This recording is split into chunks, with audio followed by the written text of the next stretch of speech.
저희 3번을 빼먹었네요. 네, 세 번째 소주제입니다. 세 번째 소주제는 이 세대의 완악함과 지혜의 나타남. 발음이 어렵네요. 다시 한번 읽어보겠습니다. 세대의 완악함과 지혜의 나타남. 네. 예수님은 이 세대를 다음과 같이 비유하십니다. 그러니까 2000년 전에 그 세대 말이죠. 한번 같이 읽어볼까요? 마태복음 11장 16절에서 17절.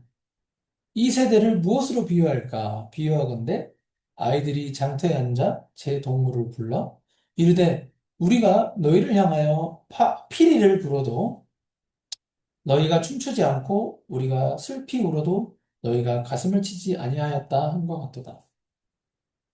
이 비유가 그냥 대충 읽게 되면은 전혀 이해가 안 될 수 있는 비유입니다.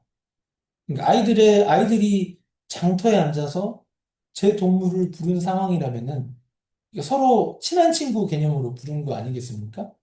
근데 아이들과 그들의 동무 관계인 것처럼 그만큼 예수님과 그 열두 제자들이 이 사람들을 향하여 갖는 마음은 아이들이 그들의 동무에게 갖는 애틋한 마음을 가지고서 천국 복음을 전하는 것에 이렇게 비유하는 것입니다. 비유죠, 비유, 일종의.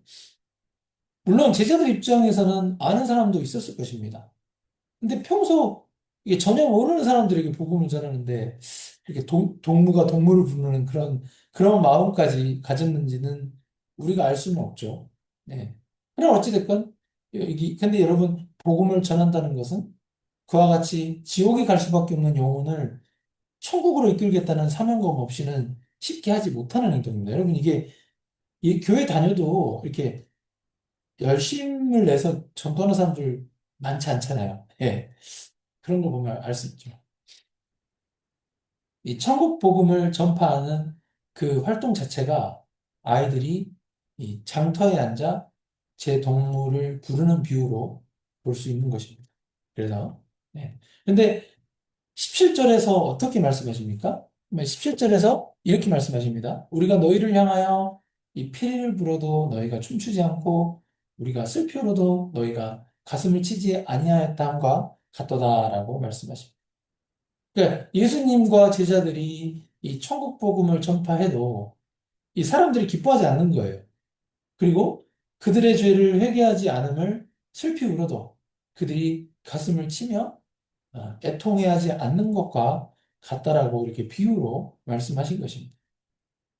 회개하지 않고 천국 복음을 기뻐하지도 않는 이스라엘 사람들은 정작 구약에서 예언된 메시아이신 예수 그리스도를 못 알아보니까 그것도 참 이제 그것보다도 안타까운 것이 없었던 것이죠.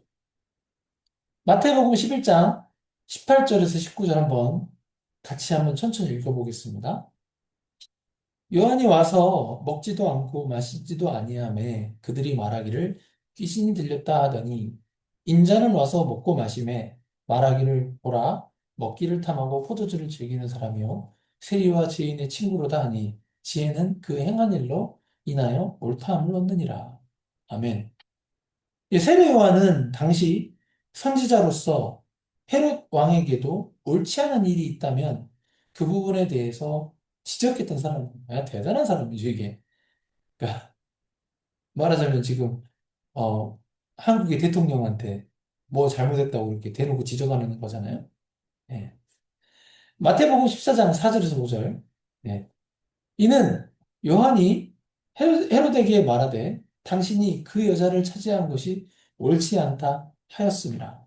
헤롯이 요한을 죽이려 하되 무리가 그를 선지자로 여김으로 그들을 두려워하더니. 아멘. 이와 같이 되게 의로운 사람이죠. 이 의로웠던 세례 요한은 감옥에 갇히기도 했기 때문에 이 세례 요한이 와서 먹지도 않고 마시지도 아니하는 것은 어떻게 보면 고난 가운데 처한 상황에서 이 죽임을 당할 수도 있는 거잖아요. 힘든 상황이니까 금식 기도까지 하였던 것입니다. 예. 사람이 힘들면 금식 기도까지 하게 됩니다. 예, 저도 30대 때 그랬던 적이 있고. 근데 이에 대해서 일부 이스라엘 사람들은 세례 요한이 귀신 들렸다는 반응을 보입니다. 예, 좀 약간 되게 흥미로운 부분이죠. 분명히 선지자로 여기는데 또 그 중에 일부는 이렇게 금식하는 상황에 대해서 세례 요한이 경건하다고 하지 않고 귀신 들렸다라는 반응을 보인 것입니다. 그러니까 세례 요한의 금식을 경건하게 보지 않고 이상하게 봤던 것이죠. 세례 요한마저 이상하게 여겼던 그 일부 이스라엘 사람들이 그 세례 요한이 금식하고 고난당하는 상황에서 오히려 예수 그리스도는 먹고 포도주를 즐기신다고 비난하는 거죠. 비난하는 말들을 하였고, 이에 대하여서 예수님도 당신을 향한 그 비판과 비난을 듣게 되신 것입니다. 예수님께 세례를 주었던 세례 요한은 안 챙기시고, 오히려 예수님이 세리와 죄인의 친구가 되셨으니, 세례 요한을 선지자로 여긴 사람들에게는 예수님이 이상하게 보였던 것이죠. 그러나 예수님은 이러한 비난과 비판에 대해서 아랑곳하지 않으시고 오히려 지혜는 그 행한 일로 인하여 옳다함을 얻느니라 말씀하시면서 이 상황을 단번에 정리해 버리십니다. 지혜는 그 행한 일로 인하여 옳다함을 얻느니라 라는 말은 가볍게 읽으면은 이 상황에서 전혀 이해가 안 될 수 있습니다. 여러분 갑자기 생뚱맞잖아요. 예수님 막 비난하는데 갑자기 세례 요한에 대한 얘기는 안 하고 갑자기 지혜는 그 행한 일로 인하여 옳다함을 얻느니라. 완전히 생뚱맞는 이야기를 하십니다. 그러니까 완전 다른 프레임을 얘기하시는 거예요. 예. 여기서 말씀하시는 지혜는 무엇입니까? 예수님께서 말씀하신 이 지혜라는 단어는 단순한 어떤 인간의 지식이 아니고 하나님께서 계시하신 구원의 지혜로서 하나님께서 세례 요한을 통해 회개의 길을 준비하게 하시고 예수 그리스도를 통해서 하나님의 나라를 선포하시며 구속 사역을 이루시는 하나님의 구원 계획 전체가 지혜인 것입니다. 고린도전서 1장 24절 한번 같이 읽겠습니다. 오직 부르심을 입은 자들에게는 유대인이나 헬라인이나 그리스도는 하나님의 능력이요 하나님의 지혜라. 한번 다시 읽겠습니다. 제가 너무 빨리 읽은 것 같아서요. 중요한 구절이니까 한번 다시 읽을게요. 오직 부르심을 입은 자들에게는 유대인이나 헬라인이나 이제 그리스도는 하나님의 능력이요 하나님의 지혜니라. 아멘. 예, 이 말씀에 따르면은 이 구절에 따르면 사실상 예수 그리스도 그 자체가 하나님의 지혜인 것입니다. 예수 그리스도는 하나님이시면서 하나님의 지혜이신 것이죠. 근데 예수님께서 지혜는 그 행한 일로 인하여 옳다함을 얻는다라고 아까 말씀하셨습니다. 이 부분을 이해하는 것은 이 성경의 문맥에서 파악해야 합니다. 앞에서 말씀드렸지만 당시 사람들은 세례 요한을 향해서는 금욕한다고 이제 귀신 들렸다라고 비난했고 예수님께 대해서는 먹고 마신다고 탐식하고 그러니까 술을 즐기는 자요 세리와 죄인의 친구라고 비난을 퍼부었습니다. 그러니까 하나님께서 보내신 선지자 중에 최고 선지자죠. 선지자 중에 최고 선지자인 그 으뜸가는 세례 요한과 그리고 하나님이신 참 선지자이신 하나님의 아들이신 예수님 이 두 사람 모두 그러니까 세례 요한과 예수님 모두를 이 사람들이 불신과 조롱으로 대했던 것입니다.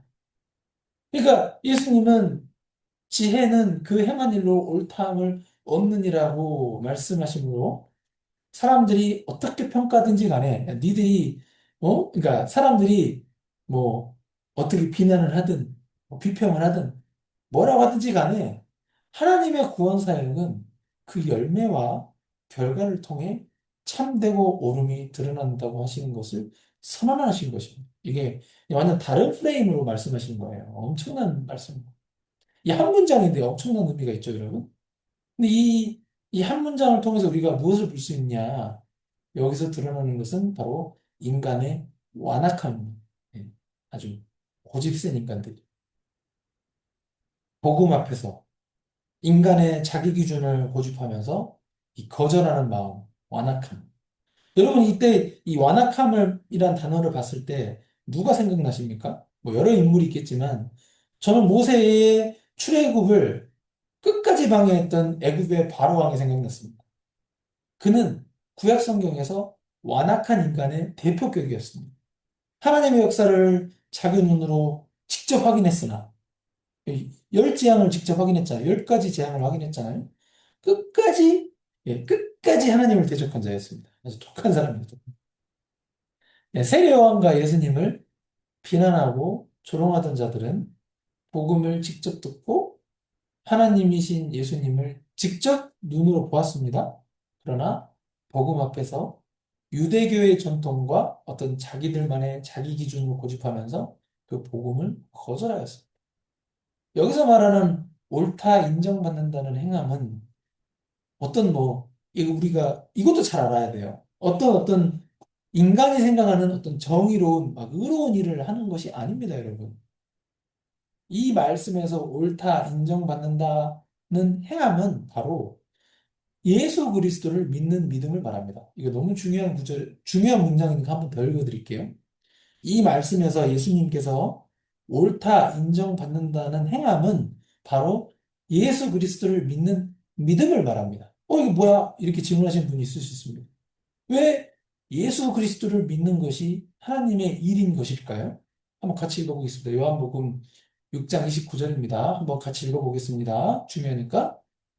예수께서 대답하여 이르시되 하나님께서 보내신 이를 믿는 것이 하나님의 일이니라 하시니. 한번 다시 읽어볼까요?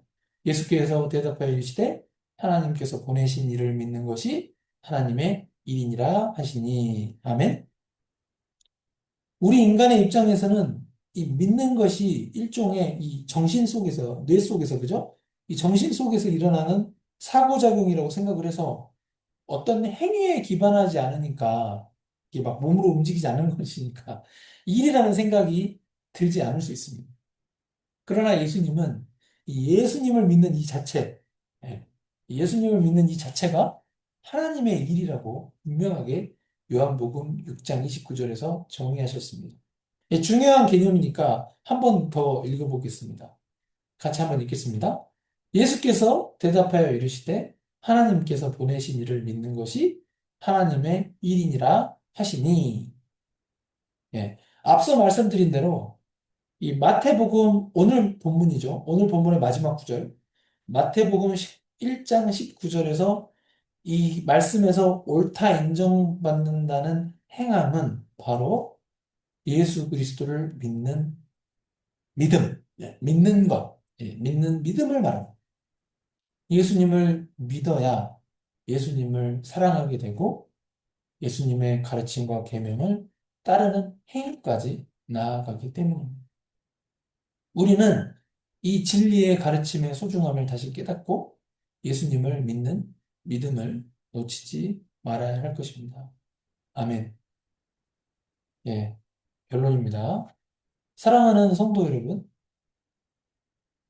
선지자였던 세례 요한도 한순간 자신이 어려움이 있을 때 예수 그리스도를 의심했던 것처럼 예수님을 믿는 우리들 또한 인생의 어려움과 고난 가운데 처하게 되면 특정 순간에 예수님에 대한 의심이 찾아올 수 있습니다. 그러나 우리의 눈을 들어 그리스도의 사역을 바라봐야 합니다. 이미 이루어진 복음, 죽은 자를 살리시고 죄인을 의롭다 하시는 복음이 증거이고 하나님의 지혜입니다. 예. 우리는 그 복음으로 인하여 천국에서 요한보다 큰 자가 되는 것이고 세상의 비난 속에서도 하나님의 지혜는 믿음이라는 행위의 열매로 드러납니다. 그러므로 흔들리는 현실 속에서도 예수 그리스도를 붙들고 하나님의 나라를 확인하며 살아가는 우리가 되기를 소망합니다. 아멘.